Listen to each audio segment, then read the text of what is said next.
നമസ്കാരം. ഞാൻ നിങ്ങളുടെ സ്വന്തം ബിജുവാണ് കേട്ടോ.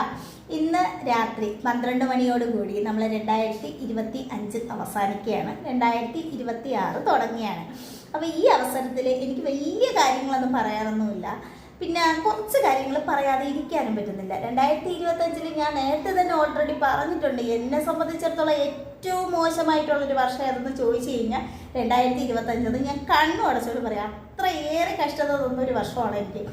എങ്കിലും അങ്ങനെ മറ്റുള്ളവർക്കും സംഭവിച്ചിട്ടുണ്ടാവാം, സംഭവിച്ചിട്ടില്ലായിരിക്കാം. നല്ല വർഷം ആയവരും ഉണ്ടാവാം, നല്ല വർഷം അല്ലാത്തവരും ഉണ്ടാവാം. ഓക്കെ, എങ്കിലും കുറച്ച് കാര്യങ്ങൾ ഞാൻ പറഞ്ഞിട്ട് അങ്ങ് പോട്ടെ. അധിക സമയമൊന്നുമില്ല, കുറച്ച് ചെറിയ സമയമുള്ളൂ. അതിനിടയ്ക്ക് ഞാൻ അങ്ങ് പറയാം.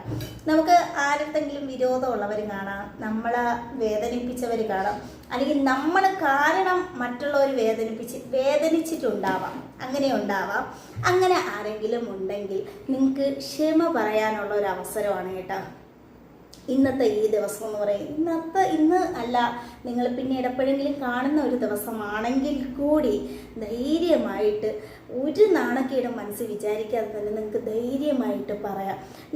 നിങ്ങൾ ആരെങ്കിലും മനസ്സ് മുറിവ് ഏൽപ്പിച്ചിട്ടുണ്ടെങ്കിൽ ഒരു കാരണവശാലും നിങ്ങൾ ചെന്ന് അത് ക്ഷേത്രത്തിലോ അല്ലെങ്കിൽ പള്ളിയിൽ ചെന്ന് മെഴുകുതിരി കത്തിച്ചിട്ടോ, ക്ഷേത്രത്തിൽ ചെന്ന് പൂജ ചെയ്തിട്ടോ, അല്ലെങ്കിൽ ചെന്ന് ദൈവമേ എനിക്ക് ഇങ്ങനെ ഒരു തെറ്റ് പറ്റി എന്ന് പറഞ്ഞിട്ടൊന്നും യാതൊരു കാര്യമില്ല കേട്ടോ. കാരണം എന്ന് വെച്ച് കഴിഞ്ഞാൽ ആ മുറിവ്, നമ്മളിപ്പോൾ ഒരു രോഗത്തിനല്ലേ മെഡിസിൻ കൊടുക്കേണ്ടത്.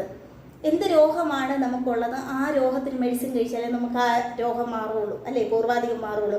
നിങ്ങൾ ആ വ്യക്തിക്കാണ്, ആരുടെ മനസ്സാണ് നിങ്ങൾ മുറിവേൽപ്പിച്ചിട്ടുള്ളത്, അവരോട് തന്നെ ചെന്നിട്ട് ഒരു ക്ഷമ, അല്ലെങ്കിൽ തെറ്റ് പറ്റിപ്പോയി സുഹൃത്തെ, അല്ലെങ്കിൽ തെറ്റ് പറ്റിപ്പോയിട്ട് എൻ്റെ അറിവില്ലായ്മ കൊണ്ട് തെറ്റ് പറ്റിപ്പോയി, എന്നെ ഒരു പ്രാവശ്യത്തേക്ക് ഒന്ന് ക്ഷമിക്കണമേ. വേറെ ആരും നിങ്ങൾ നോക്കണ്ട, അല്ലെങ്കിൽ സമൂഹം മറ്റുള്ളവരുടെ മുമ്പിൽ നാണക്കേട് വരും, അവരടുത്ത് ഞാൻ ഇങ്ങനെ പറഞ്ഞു കഴിഞ്ഞാൽ ഞാൻ ചെറുതായി പോവും, അങ്ങനെ ഒന്നും ചിന്തിക്കണ്ട.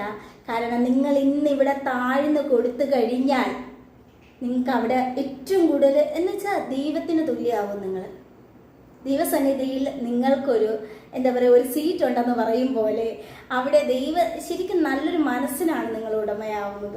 അതുകൊണ്ട് നിങ്ങൾ ഒരിക്കലും നാണക്കേട് ഒന്നും ചിന്തിക്കരുത്.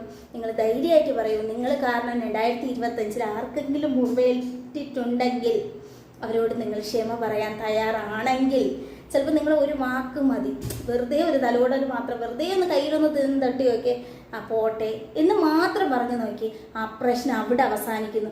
മറ്റത് ആ മുറിവേറ്റ ആളുടെ മനസ്സിനകത്ത് അത് മരണകാലം വരെ, അവർ തെറ്റ് ചെയ്തിട്ടില്ലെങ്കിൽ മരണം വരെ അവരുടെ മനസ്സിൽ അത് വേദനയായിരിക്കും. അതുകൊണ്ട്